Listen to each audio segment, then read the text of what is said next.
Welcome back to Retire Too Soon, and today we're going to be working on 47RE. I'm going to be doing a service on it. If you haven't done so already, please like and subscribe.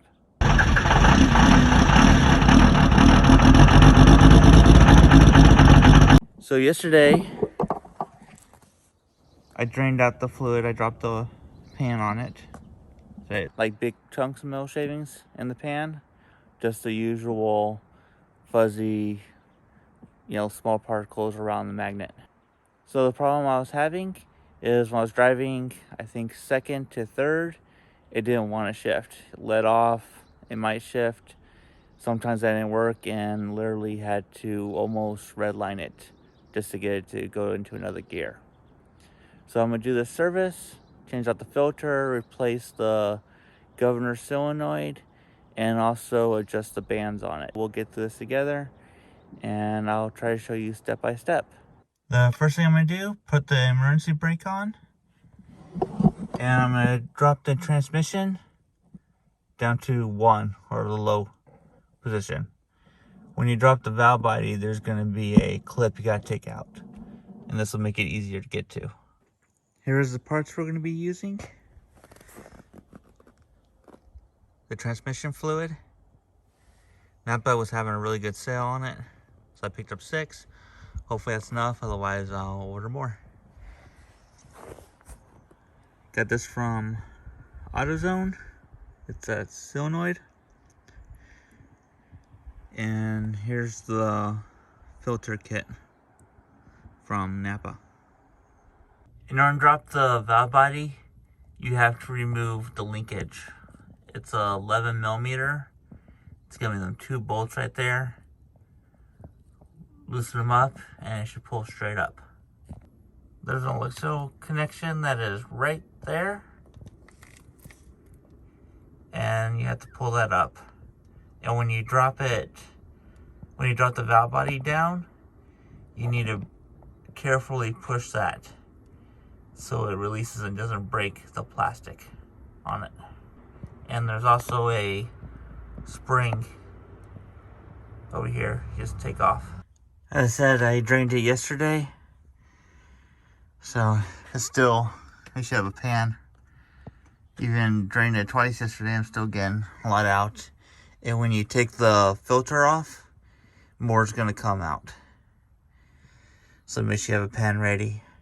I used a 1/2 inch, or you can use a 13 millimeter socket to get off the pan. And to drop the valve body, it's a 11 millimeter. See, one's here. There's 3 on this side. I think 4 on that side. And then there's, looks like 3 on this side.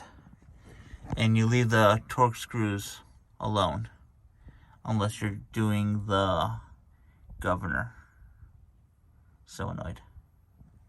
So, and this is on the driver's side. You can see the front drive shaft right there. But if you're just changing the filter out, drop the pan, which sucks, you're gonna make a mess. And then you're gonna take off, there's 2 torque screws. I believe people said it's a 25T. I'm gonna go over there and check the slack on the band, see what it looks like, and see if I really need to drop the valve body.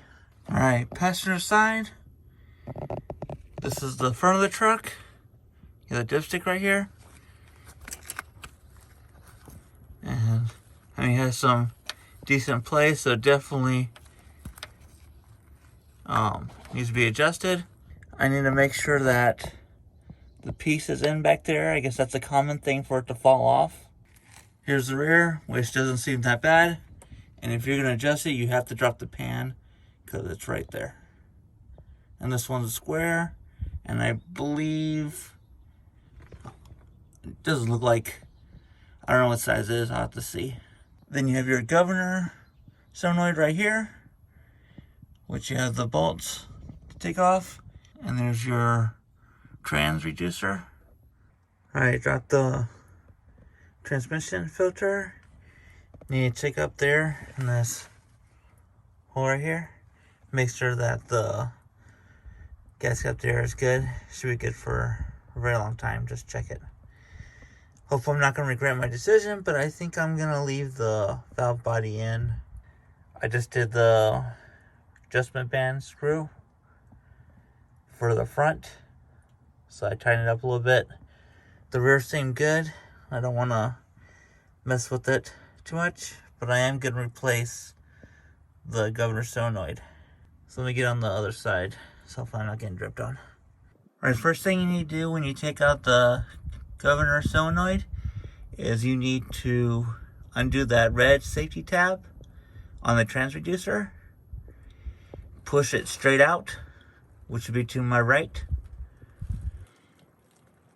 And then there's a clip thing that holds it in. Just push it down to unclip and pull the electrical connection off the transducer. And then go over here. There's a little pin you push in, and you pull it out.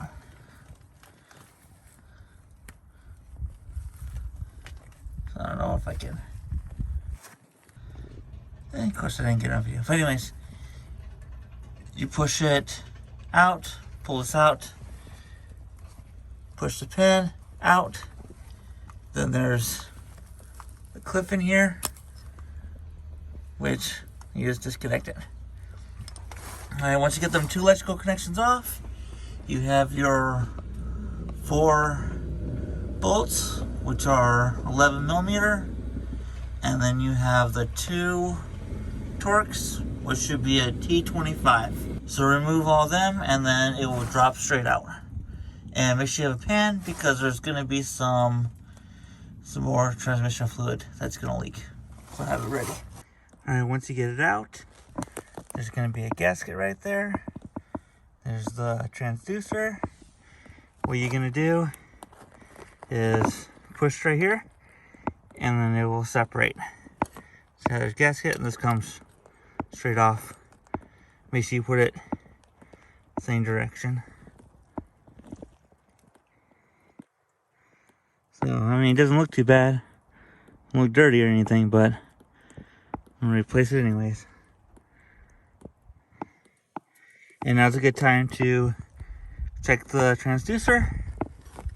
And when you do that, after you pull that out, and then you can pull the transducer out.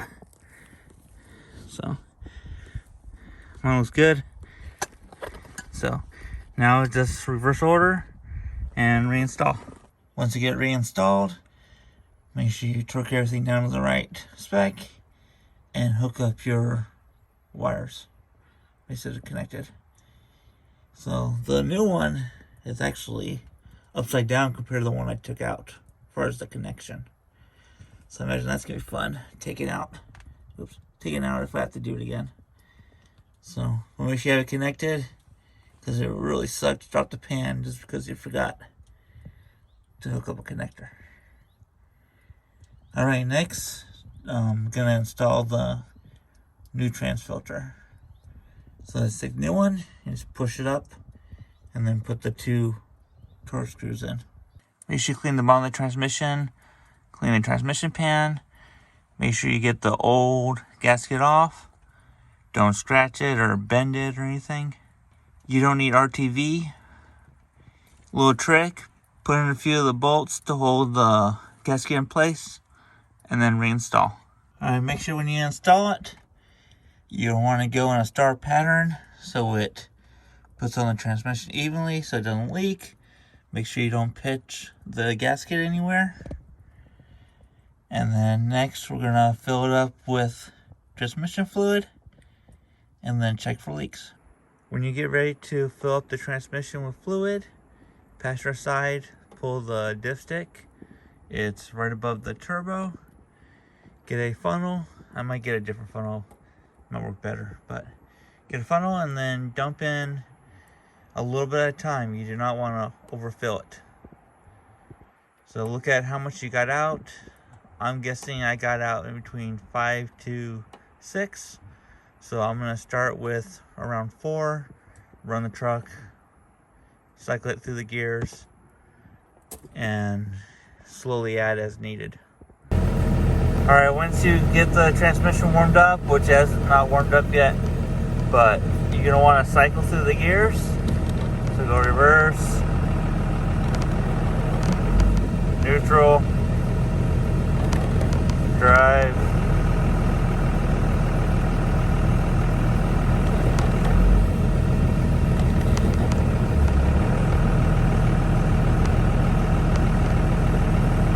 and then the proper way to check it after you get it warm, put it in neutral on a level ground, and then you go out there and check the dipstick. So I'm gonna go out there, check it, and then I'm gonna start driving around and getting the fluid and stuff through the transmission when it warms up more. Look, it's getting warm here in Alaska. So today's gonna be the warmest day, and then it's gonna drop back down again. Well, there you go. After changing the fluid, new filter, new governor solenoid, I adjusted the front band. The rear looked fine. I've taken it for a test drive, got it all warmed up, added a little bit more as needed, and it seems to be shifting a lot better.